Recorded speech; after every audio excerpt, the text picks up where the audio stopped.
Meet Ark. On the outside, he looks like a legendary knight in gleaming golden armor.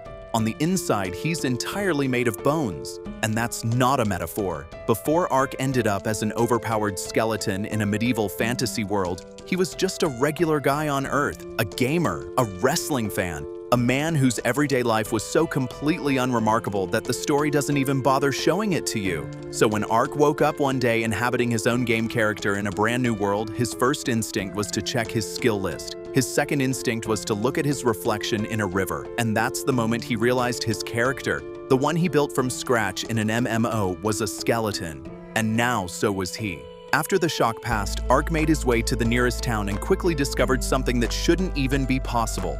Even without a stomach, he could still get hungry. So he did what any sensible person dropped into a fantasy world would do. He walked into the mercenary guild, registered for his license, and quietly started what he hoped would be a very normal, very low-profile life.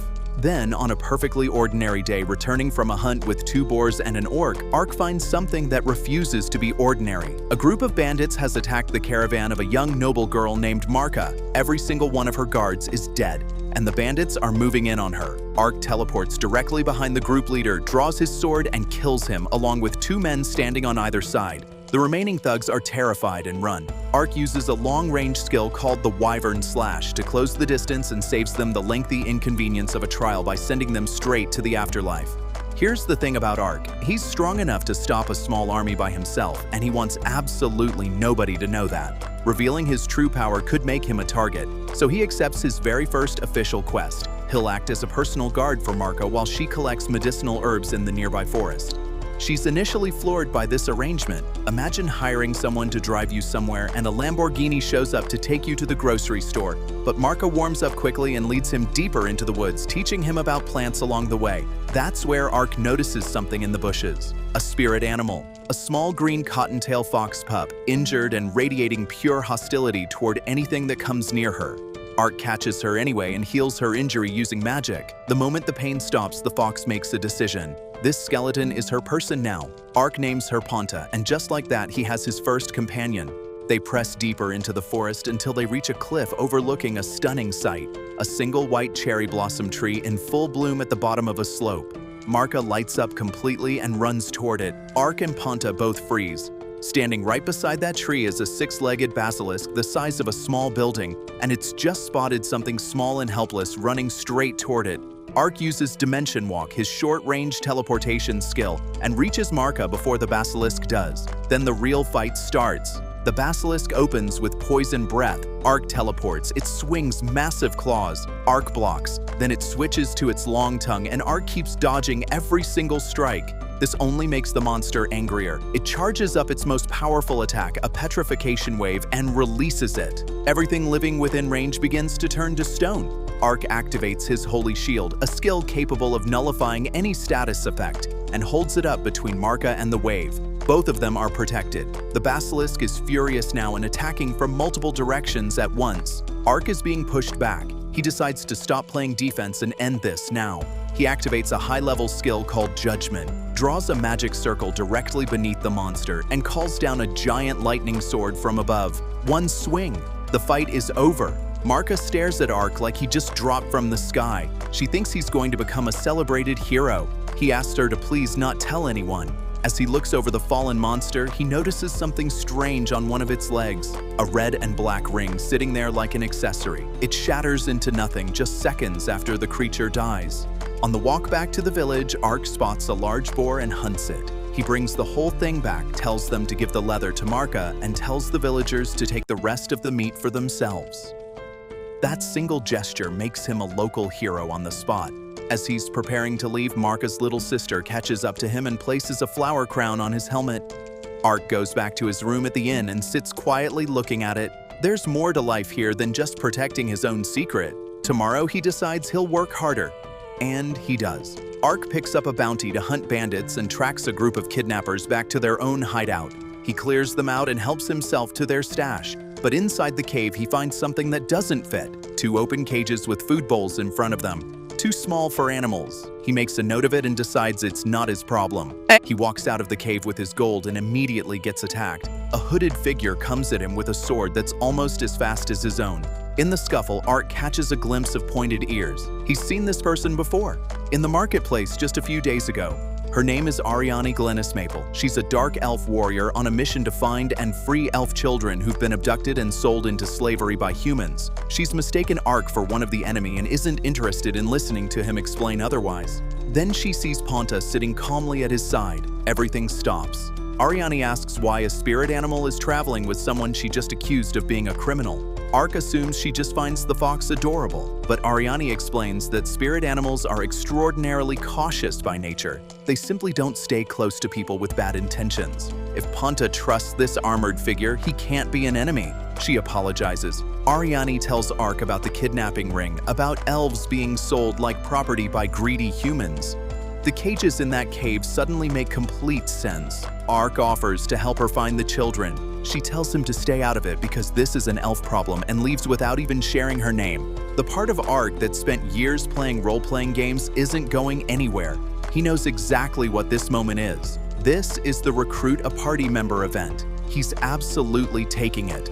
The next morning, Ark uses Dimension Walk to teleport into the deep forest where the elves are said to live. He hears voices immediately. A group of bandits is in the middle of abducting elf children. Their ringleader is a spoiled, cruel young man named Udalan. They've got 4 elves in their grip, and when one child dares to hold eye contact with him, Udalan torments her, forces her to beg, and stabs her. Ark has seen enough. He's preparing to move in when Ariani erupts out of the trees and cuts 2 bandits down in a single strike.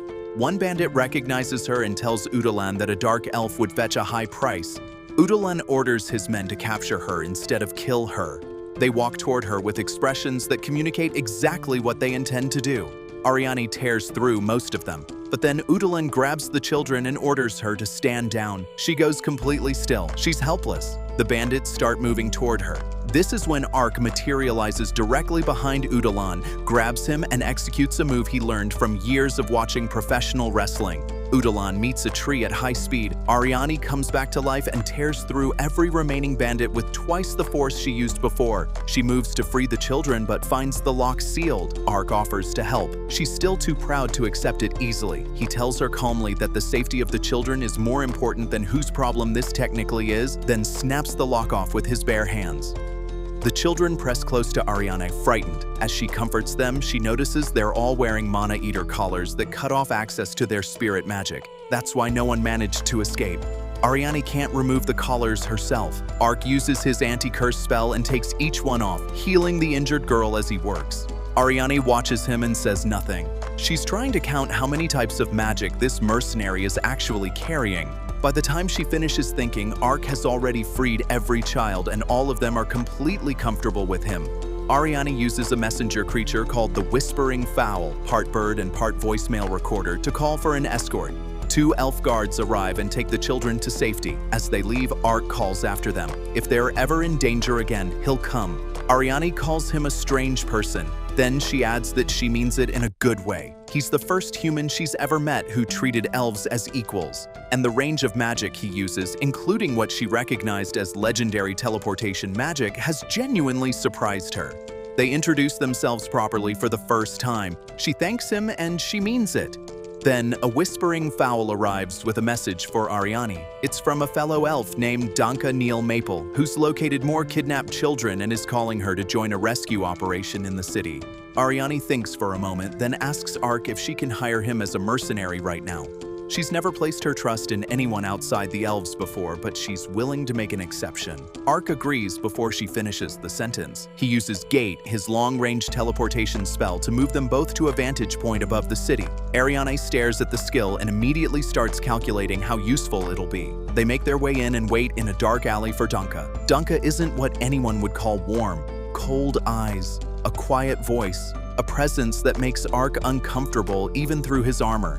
He doesn't acknowledge Ark at all when Ariani introduces them. The group heads to a restaurant to plan, and Ark learns that both Ariani and Danka share the surname Maple, the name of their home city in the Great Canada Forest.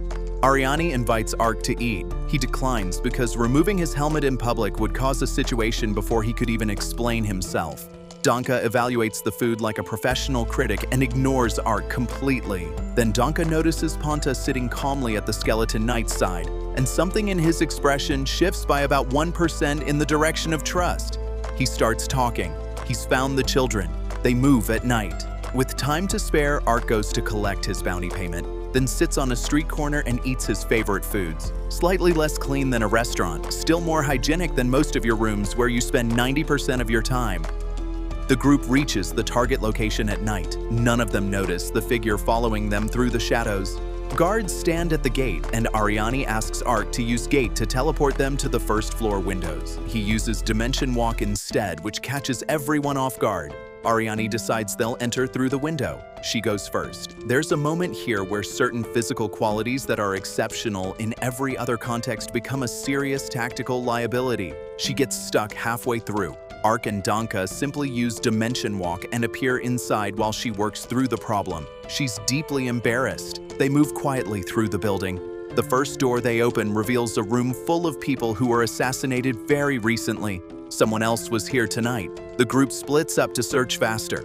Ark uses Dimension Walk to peek through keyholes and teleport into rooms once he has a sightline. He finds another room full of dead people. Then a set of throwing knives comes at him from out of the dark. He deflects them. A small, fast figure attacks with clean footwork and precise strikes. He blocks everything. Then he gets a clear look at the attacker, a ninja with cat ears and a tail. Ark quietly thanks whatever force runs this universe for putting him here. The ninja girl is stunned that Ark knows the word ninja. Then she sees Ponta. Spirit animals don't stay with bad people. She stops immediately, apologizes for the attack, and gets directly to business. The kidnapped elves are in the basement. She hands Ark a stack of documents with intelligence about the operation. She was here looking for something else and didn't find it, but she dealt with several bandits on her way out. Before she vanishes across the rooftops, she tells him there are 2 more elves being held in Lord Triton Dudiento's mansion nearby. Ark opens the documents. They're purchase contracts for elves. He brings them to Ariani and Danka. When they read the name at the top of every contract, they learn that Lord Triton Dudiento, the ruler of this entire region, is running the whole operation. Ark tells them what he learned, takes credit for the intelligence himself, and keeps the ninja girl out of it entirely. Before they can move on the basement, the bandits find them. The planning phase is over. Ariani activates her Fireblade skill and turns an entire wave of bandits into charcoal in one pass. They sprint to the basement where a group of terrified elf girls are huddled together listening to the violence above them. Ark arrives and bends the prison gates open like they're made of soft clay. He uses Gate to teleport everyone to a cliff top outside the building, removes every Mana Eater collar, and watches the girls breathe freely for the first time in days. Danka, for the first time, looks at Ark without suspicion. He takes the rescued group back toward the village and leaves the 2 elves still inside Lord Diento's mansion to Ark and Ariani. They teleport to the highest point of the mansion. Guards spot them immediately. Ark responds by using Wyvern Slash to destroy the warning bell tower, flooding the area with smoke and chaos and completely eliminating any chance of a quiet approach. Guards rush in from every direction. Ark slips in among a row of stone statues and goes completely still. The guards search all around him, past him, and can't find him. These men are more blind than Dora the Explorer. A servant sprints to Lord Triton Dudiento, who's in the middle of entertaining himself with captured elves, and breathlessly informs him that 2 monsters have broken into the building.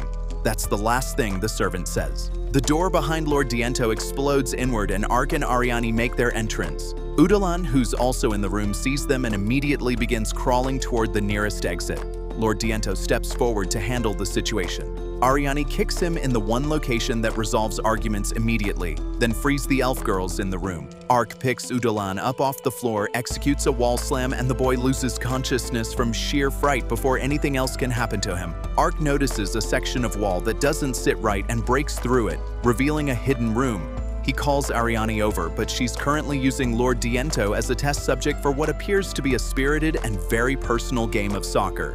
She explains to Ark that Lord Diento violated the peace treaty between humans and elves first, which means he earned everything currently happening to him. She invites the 2 freed elf girls to participate. My dog was neutered once. I believe Lord Diento now shares that experience. Soldiers begin arriving to rescue the Lord. Ark asks Ariani to keep them occupied while he checks the hidden room. She lights her flame sword, neutralizes every soldier in the corridor, sends the elf girls to safety, and then joins Ark inside. She finds him loading up gold bricks. Before she can raise an objection, he explains the logic.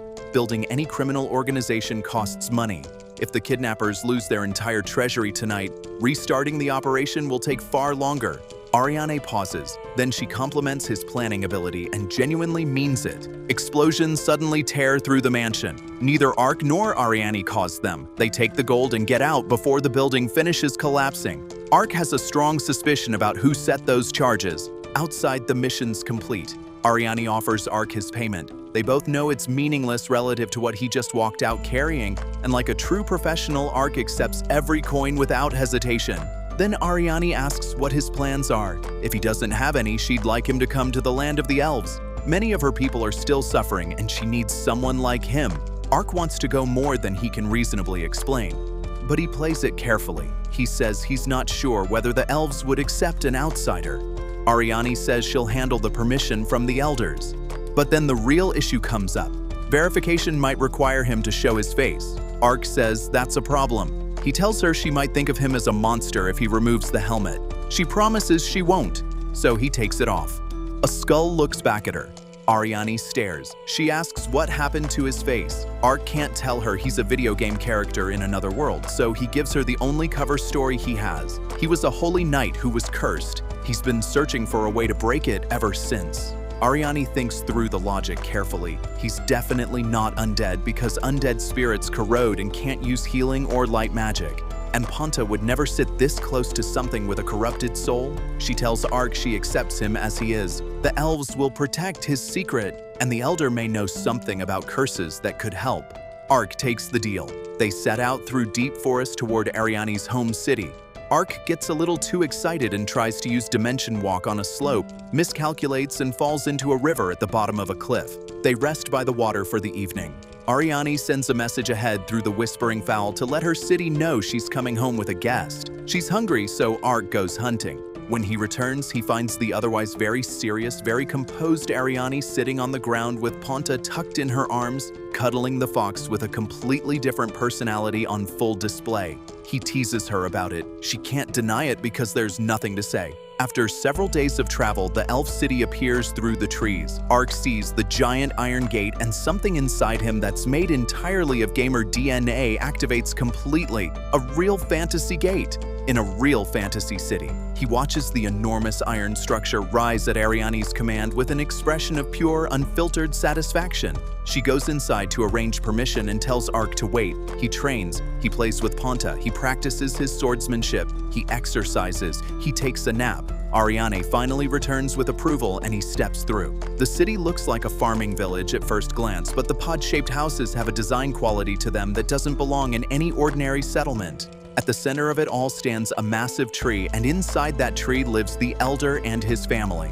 Ariane brings Ark to meet Elder Dylan Tog Lalatoya and his wife Glennis. They welcome him genuinely, thank him for looking after their daughter. And it's only at this moment that Ark learns Ariane is the Elder's daughter. She hadn't mentioned this once during their entire journey together. Glennis tells Ark she's only 170 years old. She's actually over 240. This is clearly a well-practiced line, and it clearly irritates Ariane every time she hears it.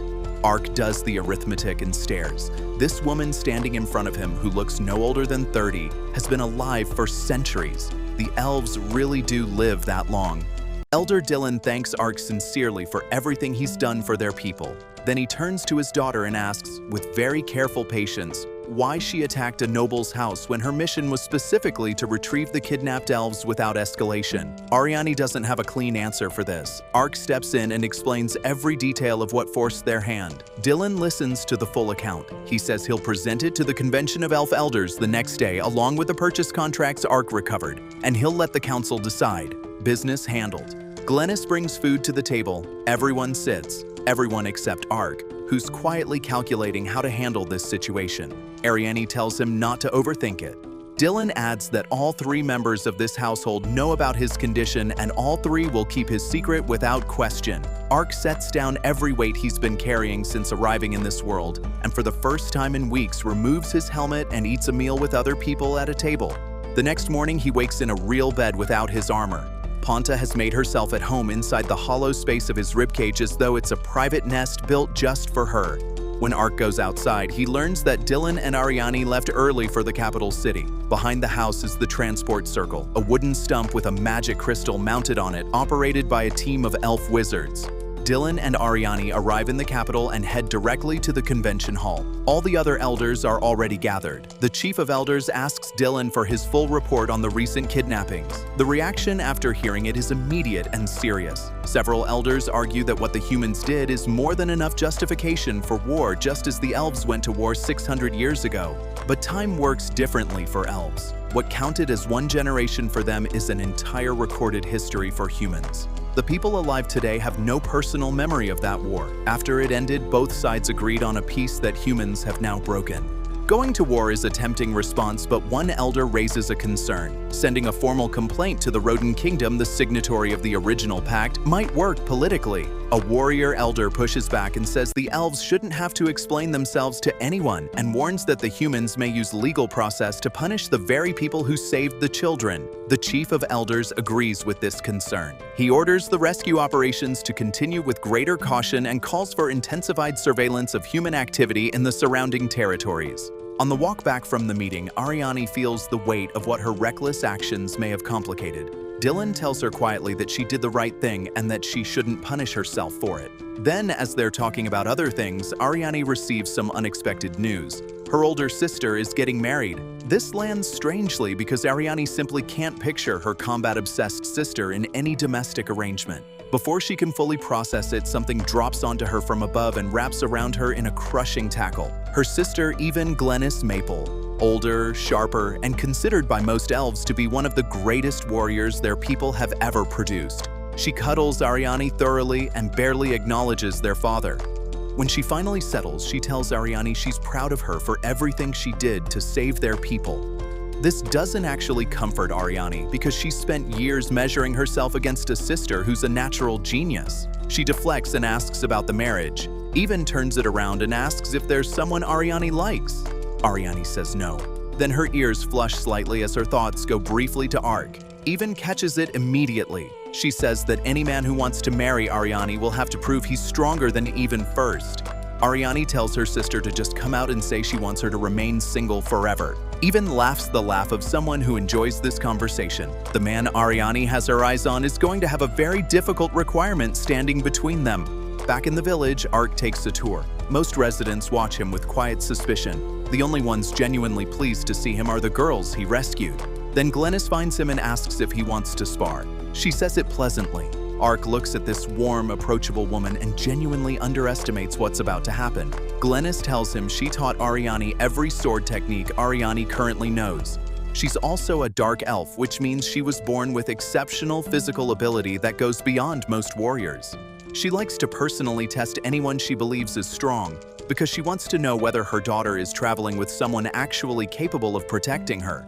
Ark accepts these terms and picks up a practice sword. Glennis moves first. She strikes from the front so quickly that Ark barely processes the movement, then materializes behind him and puts him on the ground with a trip. She stands over him with her blade at his throat and tells him his movements are those of an amateur. Then she gives him specific constructive advice on how to fix it. Then she tells him to get back up for round 2. She beats him 100 times. Ark gets up every single time. At some point, he thinks he's spotted a genuine opening and uses Dimension Walk to appear behind her. She's already turned and taken him down before he can do anything with the position. Ark lies in the dirt and stares at the sky. Glennis is already walking away, wondering aloud what she should cook for dinner. He processes the experience and reaches a conclusion. Having high stats isn't the same as knowing how to fight. Real battle experience is what actually matters. He heads back inside and discovers the household has a proper bath. Ark can't remember the last time he used one. He takes Ponta in with him, washes her first, then sinks into the water himself.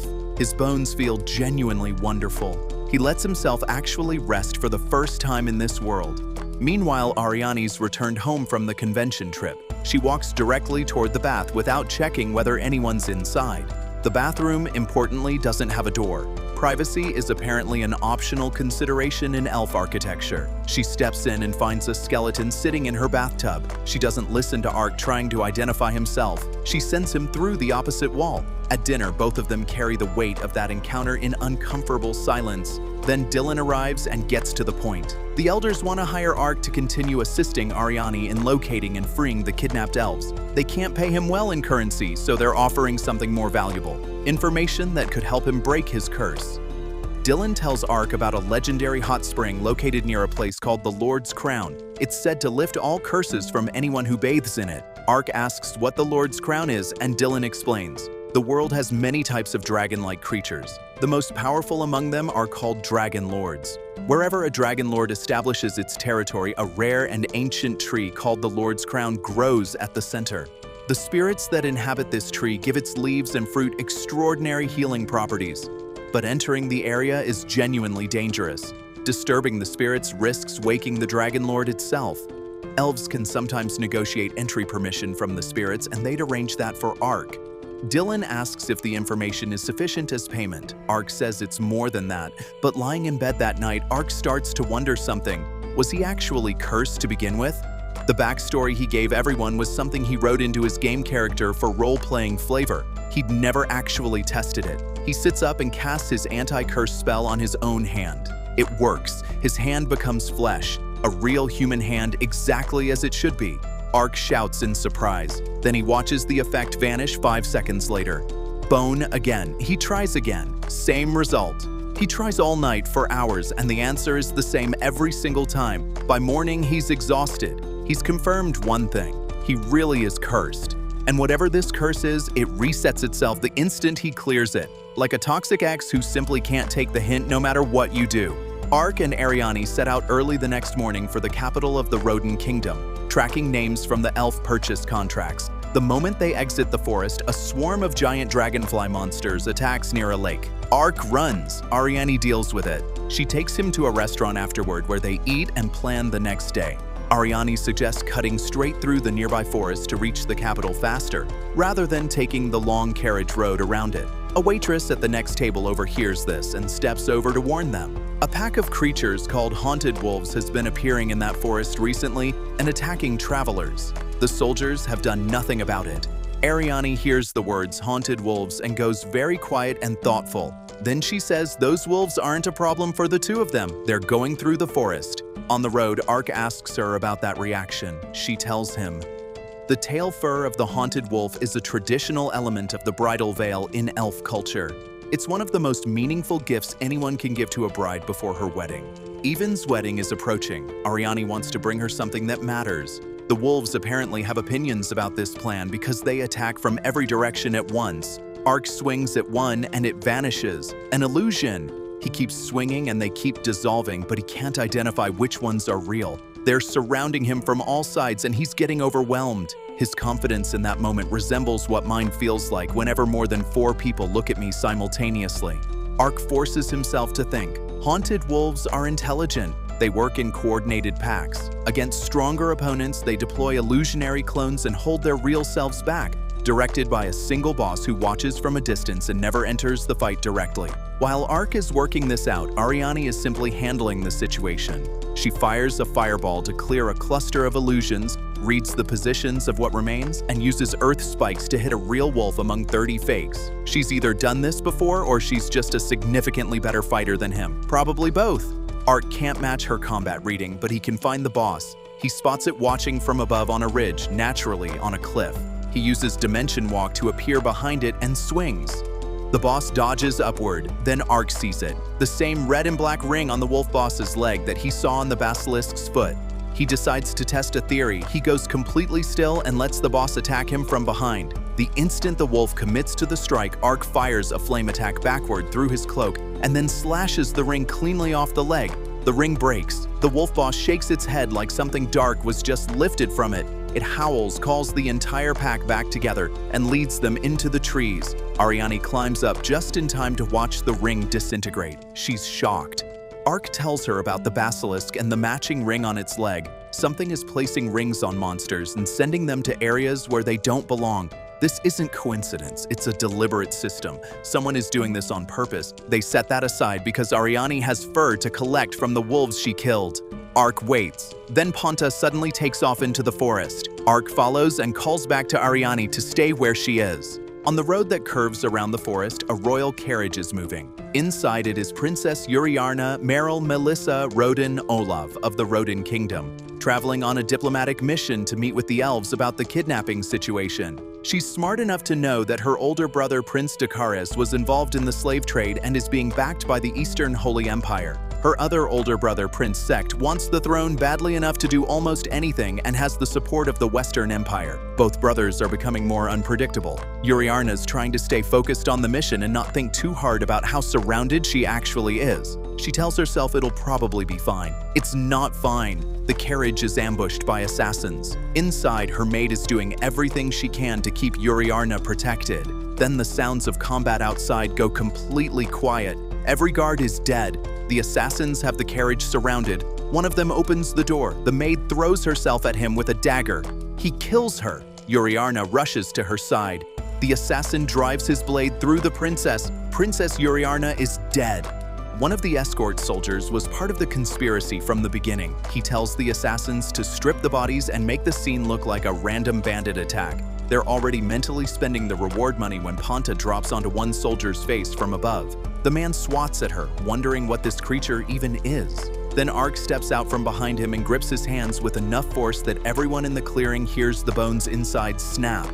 Ark throws the soldier aside and kneels next to the princess. She looks like the daughter of a wealthy family. The surviving assassins decide he witnessed the murder and open fire with flame and stone attacks. He doesn't feel any of it. He's too busy deciding whether to bring someone back from the dead. In a game, reviving a character is a heroic action that earns rewards. In a real world with real consequences, he's not certain what that means. He keeps thinking. He only notices the attacks have stopped when the screaming starts. The haunted wolf pack has arrived. Their boss tracked the humans who were under his control during the ring incident and came to settle the account personally. Ark and the wolf boss make brief eye contact. Ark joins the wolves. Together, they handle the remaining assassins. Some escape into the trees. Most don't get that far. The wolf boss leads his pack away when the work is done.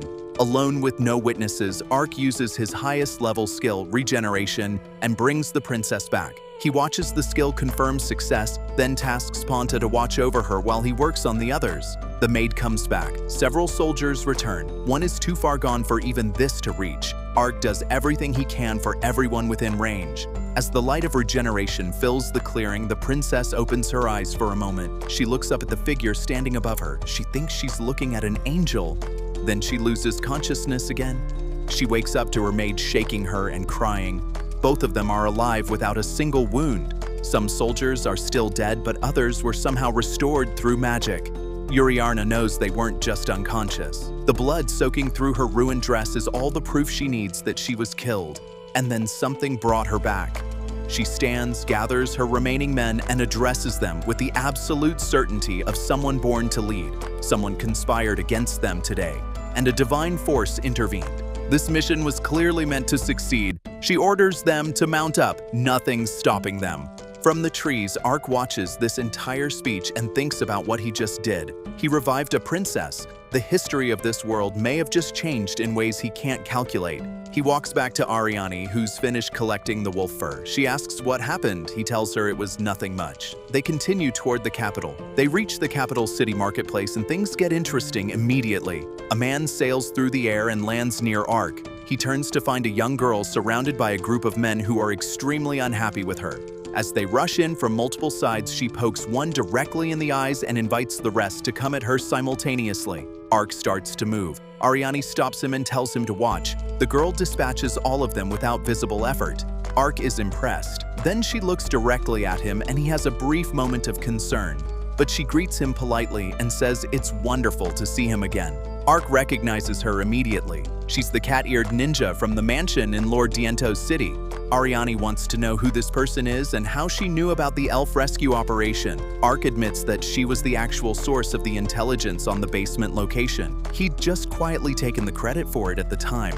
The girl introduces herself as Chiyome, a member of the Hashin clan and one of the 6 top-ranked ninjas in their hidden village. They find a room to speak privately. Ark's inner love of all things anime surfaces visibly when he processes that he's sitting across from an actual ninja with actual cat ears. Then introductions conclude and Chiyomi cuts directly to the reason she tracked them down. She asks Ark why he knew the word ninja when they first met. He can't answer honestly without revealing he's from another world, so he tells her that in his homeland, people who work as spies and assassins dress similarly, and that's the word used for them. Chiyomi considers this and says he must come from the same country as the great founder of the Hashin clan, a man who arrived in this kingdom 600 years ago and became a legend. Ark absorbs this quietly.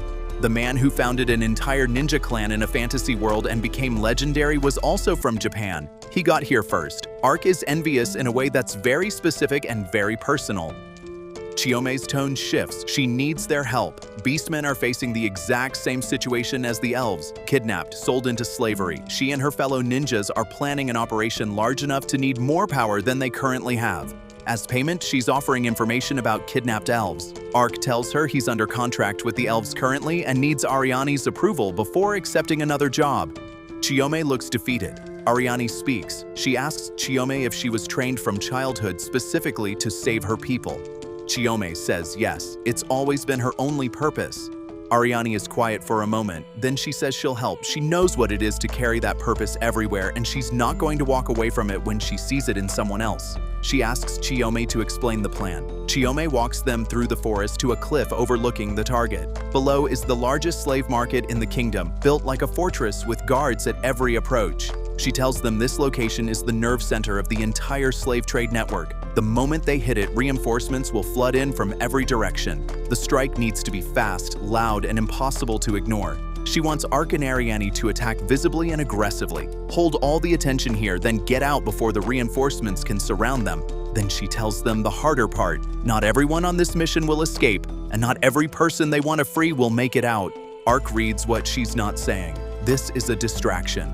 Chiyomi confirms it directly. Hashin ninjas are already positioned throughout the city and will hit 4 other slave markets at the exact same moment. All attention will pour toward the biggest target, giving the other teams a much better chance of getting everyone out safely. Ariane calls it reckless. Chiyomi already knows she's accepted the cost if it saves more lives elsewhere. She trusts Ark and Ariane to reduce casualties as much as possible. Ark says that's not enough. He tells Chiyomi they'll fight until everyone is out. She pushes back because she doesn't want him risking his life. He tells her he can use teleportation magic. Her expression shifts. That changes the math significantly. With gate available, saving everyone becomes a real possibility.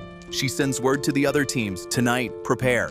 Ark also prepares. His version of preparation involves eating, followed by putting on a ridiculous and highly visible mask so he can function as a walking distraction and decoy during the assault. Ariane looks at the mask. Ponta looks at the mask. Neither of them say anything that could be interpreted as encouragement. Chiyomi returns with another Hashin ninja. The man is built like a mountain range given a body. His title is Gomen, which matches the name of one of the most famous figures in Japanese ninja history. Ark has already confirmed that Chiyomi's title also corresponds to a legendary name from that tradition. He quietly hopes the next person he meets is named Naruto. Gomen looks at Ark. Ark looks back. Then they both immediately start wrestling. The girls stare, trying to determine if this is a fight. It's not. This is just how men form the deepest possible friendships in the shortest possible time. They finish, start laughing, and compliment each other's strength. Allies confirmed. Midnight arrives. The plan is simple. Ariane and Chiyomi take the back entrance quietly. Ark and Gomen take the front loudly and obviously. They split and move. Ark and Gomen walk straight up to the gate guards. The guards recognize Gomen as a beast man. The masked skeleton next to him confuses them considerably. They call for a stop. Ark and Gomen close the remaining distance. Then it's time to make some noise. Gomen uses Earth-style ninjutsu to raise stone spikes from his own shoulders and uses the force of the jutsu to detonate the front gate entirely.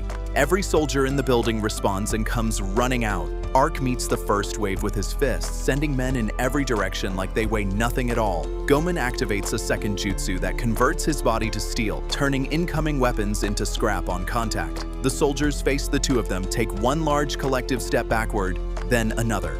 Ark decides to escalate. He activates his rock bullet skill, which operates less like a bullet and more like a siege weapon, and begins dismantling groups of soldiers with it. He laughs like someone who's stopped calculating risk entirely, which terrifies the already frightened soldiers far more than the rocks themselves. Gomen uses Rock Spear Strike, drives his fist into the earth, and stone spikes erupt from the ground in all directions. Ark, not willing to be outdone, activates Rock Fang and drives enormous stone teeth up through the terrain across an even wider area. Their earth magic connects and amplifies each other. The spikes multiply and branch and expand and reduce the entire approach to rubble. Both Ark and Gomen are buried under the debris they created. At the back of the building, Ariane, Ponta, and Chioma have reached the rear entrance. They watch the catastrophic spectacle at the front gate, then move fast to exploit the chaos. Chioma opens the locked rear door in moments with her lockpicking skills. They slip inside while the entire security force is streaming toward the explosions. Ponta alerts them to soldiers hiding in the corridor before any of them can react. Chioma responds with a water ninjutsu that converts her attack into the form of wolves that eliminate the guards instantly. More soldiers come. Ariane steps forward and burns them with her fire sword technique. They reach the basement. The kidnapped beastmen are there, chained in prisons. When Chioma announces she's from the Hashin clan, the mood in that basement shifts from despair to something that resembles hope. She opens every prison. The freed beastmen begin helping immediately. At the front, Ark and Gomen dig themselves out of the rubble using their respective defensive abilities, prepare to go assist the others, and find the others walking out of the building to meet them. The entire operation is finished. All freed beastmen are standing in the main hall. Only the rear section of the building remains uncleared. Gomen volunteers to hold the entrance against incoming soldiers. Ark, Ariane, and Chioma push through the remaining section, clearing guards, unlocking doors, and finding an underground prison with more captives. They free everyone. One cell is so foul that Chioma has to brace herself before stepping inside. She finds the remains of beastmen who were too sick or injured to be sold and were simply left to die where they were held. Among them are members of her own family. Everyone goes quiet. Ark is furious, but he knows morning comes after safety. He gets every survivor out first. He uses Gate to evacuate all of them to safety outside the building. Chioma then receives confirmation that all 4 simultaneous operations in the city also succeeded. Ark teleports back to Gomen, who's still holding the entrance despite significant injuries. They agree it's time to close this facility permanently. Together, they use Rock Fang and Earth Spear simultaneously, driving both attacks through the structure from below and tearing the slave market apart at its foundations. They set it on fire and leave. Ariane and Chioma are watching from a cliff with the bodies of those who couldn't be moved in the first evacuation. Ark returns with them. Ariane performs a proper cremation for every one of them. As the fire burns, the spirits become visible and rise into the sky, drifting upward toward whatever comes next. Chioma watches and makes a quiet promise to herself to become stronger. No one else will end up like this while she can do anything to prevent it. With the mission complete, Ark and Gomen go back to wrestling. The girls talk about what it means to dedicate your life to protecting your people. It's been a good day. The next day, the group goes boating through the capital while the Hashin ninjas deliver the promised intelligence. Chioma tells them the elves who were purchased as slaves were taken to the Eastern Holy Empire. The moment Ariane hears this, something closes in her expression that wasn't there before. She sends word to Danka and the others through the Whispering Fowl, and then she and Ark prepare to travel east. The road to the Eastern Holy Empire takes them through a desert, and partway through the journey, the sky above them goes dark. A massive flock of wyverns fills the air overhead, so many of them that the light beneath is noticeably dimmer. Ark is delighted. Ariane is troubled.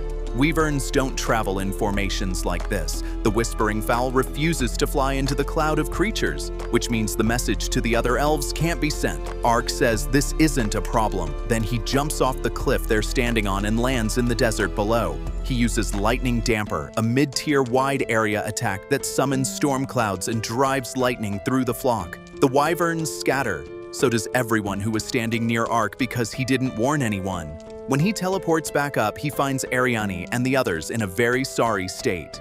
A short distance away, a green-haired elf with a notebook is quietly writing down observations about everything that just happened. Ark and Ariane find an inn in the nearest town. Ariane's still angry about the lightning, but eventually lets it go and spreads her map of the Empire on the table. The direct route is uncharted. Her map is incomplete. And there's a second problem she hasn't said out loud yet. Ark asks her about it. She tells him that capturing and selling elves is still entirely legal inside the Eastern Holy Empire.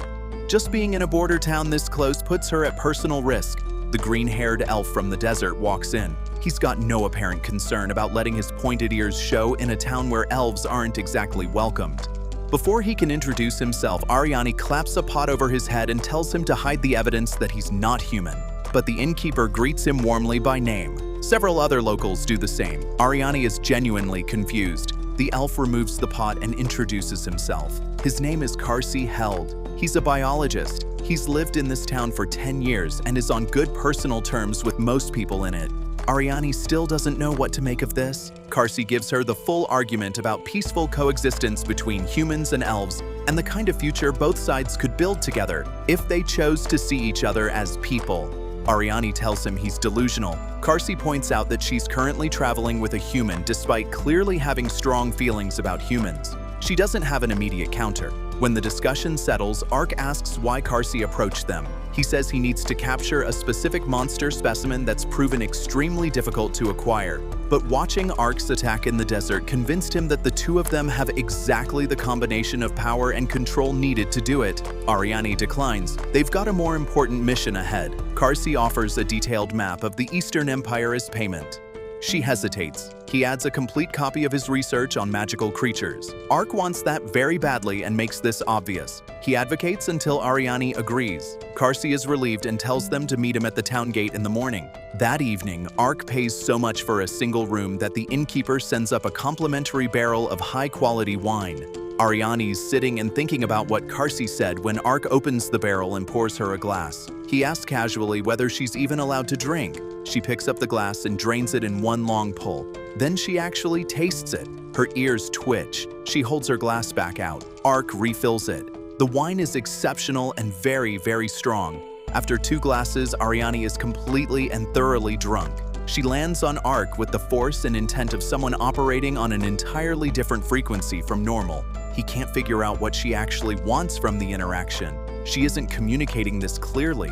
What follows is a loud, confusing, and extensively physical night that leaves the room in a state consistent with a small, contained disaster. In the morning, Ariani wakes up with a legendary hangover and a wrecked room around her. She sees Ark on the floor without his armor, registers skeleton, and blasts him before he finishes his first word. They go downstairs. The innkeeper cheerfully mentions she could hear the banging from their room all night long. Ariani would very much like to leave this building. When they reach Karsi and apologize for being late, he tells them he completely understands given how intense last night clearly was. She'd like to leave this entire town. They ride out with Karsi and a human companion of his to find the target. Ariani's managing her hangover when she notices that Karsi's carrying a cart full of goblin corpses he intends to use as bait to attract their target, a type of underground predator called a sandworm. The smell compounds the motion sickness immediately.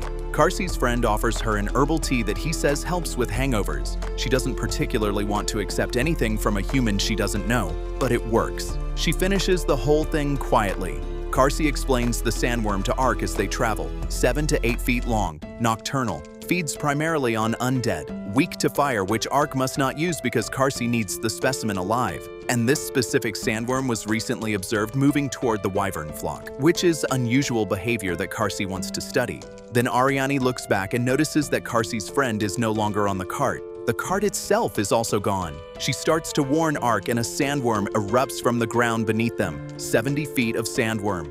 Karsi stares. He says he may have forgotten to add a 0 when he described the size. He's also personally shocked, calling it the largest specimen he's ever encountered in his career. Karsi's friend is lying on the ground with his cart destroyed, and the sandworm orients toward him. Ariani charges in with a fire blast. The fire, which is supposed to be this creature's weakness, does almost nothing. The sandworm turns on her instead. It nearly reaches her before Ark catches it in one hand and holds it in place while telling Ariani to step back. He wrestles the creature out of the ground, gets full leverage over it, and slams it into the terrain hard enough to end the fight. He looks at the dead sandworm. There's the ring! They drag the creature back to town. Karsi delivers the map and the research book as agreed. As they part ways, Ariani asks Karsi one more time why he actually chooses to live among humans. He says simply that he likes them. It wasn't always the case. Living in the elf village gave him a negative view of all humans as a group. Getting to know specific people individually changed that. He thinks a genuinely peaceful future between both peoples is possible, and he adds that he recently heard of a human noble and an elf woman who are planning to marry. Ariane doesn't know how to hold all of this. She asks Ark what he thinks. He says that not everyone on either side will ever coexist easily, but some of them might become true friends. It's not a romantic answer, it might be the most accurate one. The military city where the kidnapped elves are reportedly being held is locked down more tightly than anything they've encountered so far.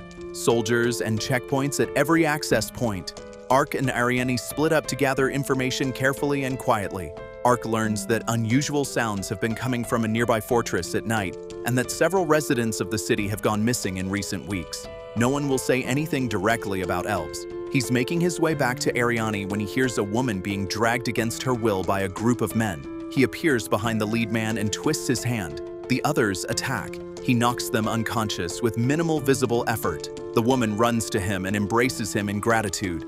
Ariane walks up at this exact moment. She stares at the stranger holding onto the skeleton knight with an expression that's equal parts startled and considerably less gentle than usual. Ark explains he found the woman in danger and helped her. Ariane tells the woman to go home. The manner in which she delivers this is enough to communicate that she should leave quickly and completely. Ariane's cold and brisk for the next several minutes as she leads Ark to a clifftop where her sources have confirmed the kidnapped elves were brought to the nearby fortress. But that was 4 months ago. Ark says a great deal can happen in 4 months. Ariane says she's still expecting to find survivors. They approach the fortress to investigate. It's strangely quiet in a way that doesn't feel right. Ariane finds a hidden door that opens to stairs going down into an underground storage area with the smell of animals. Using Ponta as a distraction to draw the gate guards away, Ariane moves to open the next entrance, pushes against it for an embarrassingly extended moment, and then discovers it slides open in the other direction.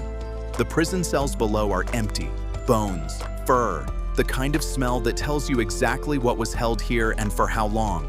They find the next gate and Ark pushes it open into a massive underground cave supported by rows of stone pillars. A man is waiting for them. His name is Fumba Sudu Rozombanya. He's a monster tamer who considers himself the most skilled that's ever lived, and he's catastrophically unpleasant in every way a person can be. The moment he sees Ariane, he declares his intentions. He announces she belongs to him and orders her to kill the knight. Ariane attacks Ark. He tries to stop her. She doesn't stop. He uses his anti-curse spell. It doesn't hold. Something's reapplying the mind control the instant he clears it. Ark watches her move carefully as she comes at him again and catches a glimpse of something small sitting just inside her hood. Tiny, glowing eyes. Ark asks Ponta to handle it. Ponta dives into Ariane's hood and pulls out a small imp, a creature capable of maintaining powerful illusion-based mind control over a target. She throws it out into the open. Ark destroys it with a flame attack. Ariane collapses. Fumba is genuinely impressed. He formally introduces himself.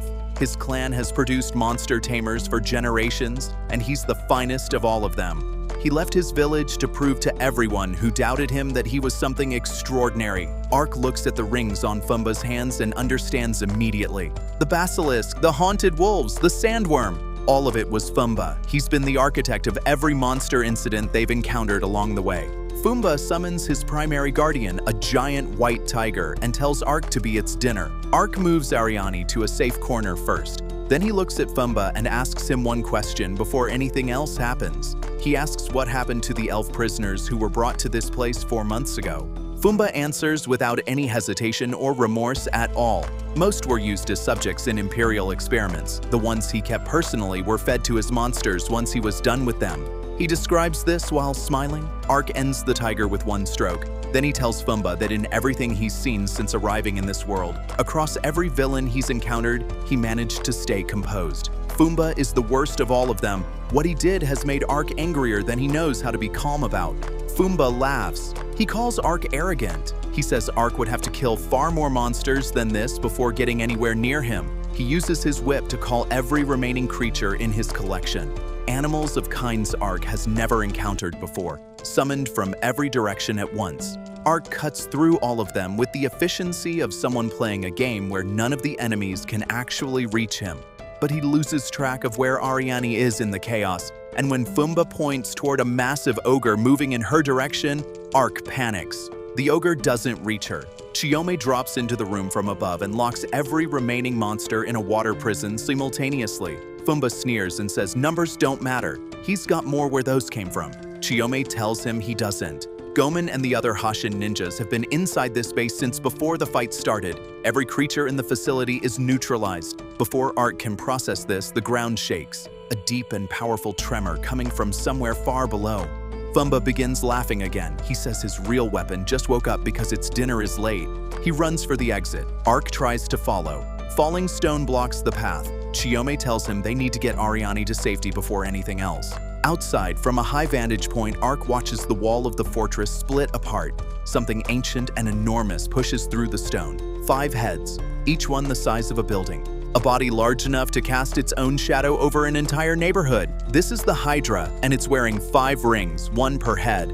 It's called the Nation-Destroying Monster, and looking at it, that title doesn't feel like an exaggeration. Chiyome says there's nothing they can do against something like this. She says retreat is the only option. The Hydra notices them on the cliff above, orients all 5 heads, and fires a hydroblast that converts the cliff into rubble. Fumba watches from a distance and starts laughing like a man whose grip on sanity has fully loosened. He announces this is his true power. The power he intends to show to the village elders who dismissed him and the clan that refused to believe in him. Anyone who's seen Star Wars knows precisely what happens to people who monologue about their power right before a fight. Fumba commands the Hydra to walk into the city and feed. Ark and the others surface from the collapsed cliff. His shield absorbed the full force of the impact. Everyone survived. Ark brushes debris off his armor and turns to check on Ariane. She's standing. She's covered in a dark aura that wasn't there before. She tells him she wasn't unconscious when Fumba was speaking. She heard every word he said about her people and what he did to them. She's going to find him, and she's going to make sure he understands what he did. Chiyome agrees. With the Hydra loose, Fumba's too large a threat to leave alive. They note that he thinks they're all dead, which means a surprise attack is available. They start to move in his direction. Ark doesn't follow. He says they need to deal with the Hydra first. Chiyome tells him that's not something that can be done. The Hydra's a force of nature. It's something you survive, not something you stop. Ark disagrees with the second half of that. Natural disasters can't be killed. The Hydra can be. Ariane tells him to go handle the monster while they deal with its tamer. She says it without looking back. Ariane and Chiyome find Fumba and hit him with a surprise firebolt attack that he barely escapes. Ariane tells him she's there on behalf of every elf he harmed. He replies that she's not powerful enough to threaten him. He's got the Hydra. Ariane tells him that the Hydra is genuinely strong. He's not. He built the entire performance around the Hydra because he was never strong enough on his own, and he knows it. Those exact words were said to him by the elders of his own clan. Hearing them again from this dark elf breaks something open in him. He loses his composure entirely. He swings his whip. He tries to deploy the imps. Ariane cuts every single one of them down without slowing her forward motion. She's not falling for the same trick twice, and her expression makes that absolutely clear. Fumba tries to summon the Hydra back to him, and Chiyome's knives find the curse tattoo on his back and tear through it. She'd been watching his control system throughout the entire fight. Those markings are his method. The smallest disruption makes them inert. Fumba can no longer command anything. His last move is a laugh. He tells them not to blame him for what the Hydra does to the city. Chiyome looks toward the distant sounds of destruction with real fear. Ariane tells her Ark will stop it. She charges her sword with fire and walks the remaining distance toward Fumba.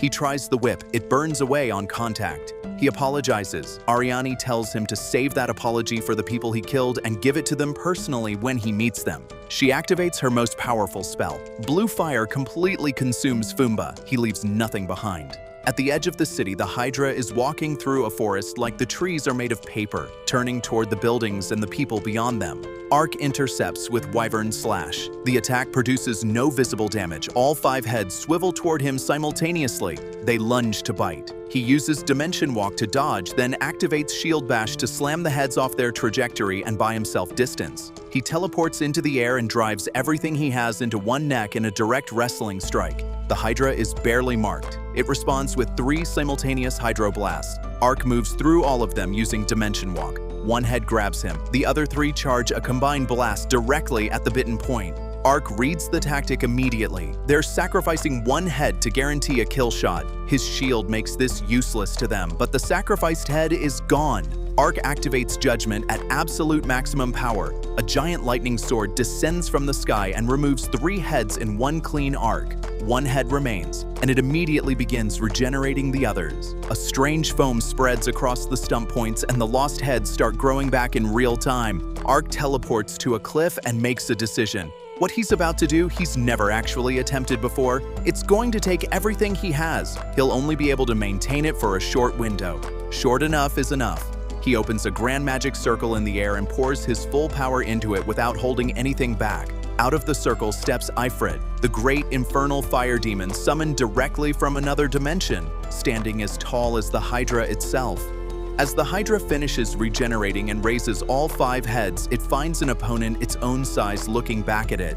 They collide. Ifrit tears heads off with bare hands. When the Hydra opens a mouth to use Hydroblast, Ifrit closes it with a direct strike to the jaw and keeps moving. Free of Fumba's control and now operating on pure instinct, the Hydra decides this fight is a loss and turns to retreat. Ark isn't going to allow that. He drops from above.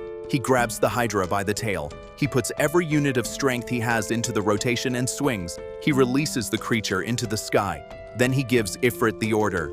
Flame Hellion! A column of fire rises from the ground and doesn't stop until it's burned through the upper atmosphere. Somewhere far above the desert, the Hydra is gone. The column fades as the sun's coming up. Ark returns to Ariane and Chiome and tells them he's glad they're safe.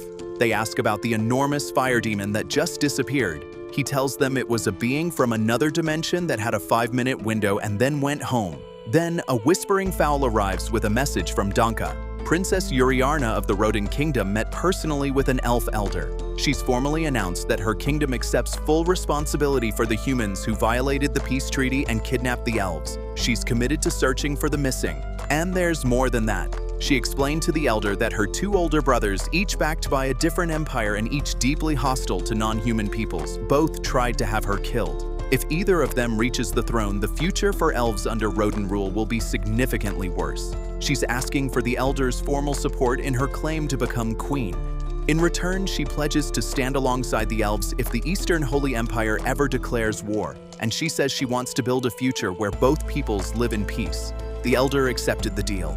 Ariane listens to every word and goes quiet in a way that isn't relief. The mission she's organized her entire existence around rescuing her people from human cruelty and working to change the system that allows it is being addressed through a political negotiation she had no part in. She doesn't know what to do with that. She thinks about Karsi. She thinks about what Ark said on the road outside his town. Maybe the world was already in the middle of changing before she ever knew it was happening. Ark tells her that ever since they started traveling together, the world seems to shift around her. She says that what shifts it is him. He laughs it off and announces that now that the major mission is wrapped up, he's absolutely going back to a quiet and ordinary life. Neither Ariane nor Chiome believes this for even a fraction of a second. Then Ark removes his helmet. He didn't warn Chiome that a skull was about to be revealed. The ninja girl takes one look, processes what she's seeing, and disappears behind the nearest tree. She won't come out while Ariane explains the full situation in detail. Eventually, Chiome processes it and steps back out. The way she looks at Ark afterward contains significantly more wonder and significantly less fear than before. Ariane tells Ark to come home with her and rest. After that, they'll travel together to the Lord's Crown, where the legendary hot spring waits for a skeleton knight who's been carrying a curse that resets every time he fights it off. And this is where Ark stands at the end of it all. He dropped into this world as a skeleton in golden armor with a skill list that makes most standing armies feel unnecessary. He wanted one thing: quiet, ordinary, invisible. What he found instead was a dark elf who fights like a force of nature, a fox who sleeps inside his ribcage, a ninja girl who leaps off rooftops, a beast man who wrestles strangers into friendship, and a world that keeps pulling him into the center of its biggest problems no matter how many times he tries to step back from them. He still doesn't know why he was sent here. He's starting to think it doesn't matter. As long as the next chapter is anywhere near as interesting as this one, Ark has absolutely no complaints.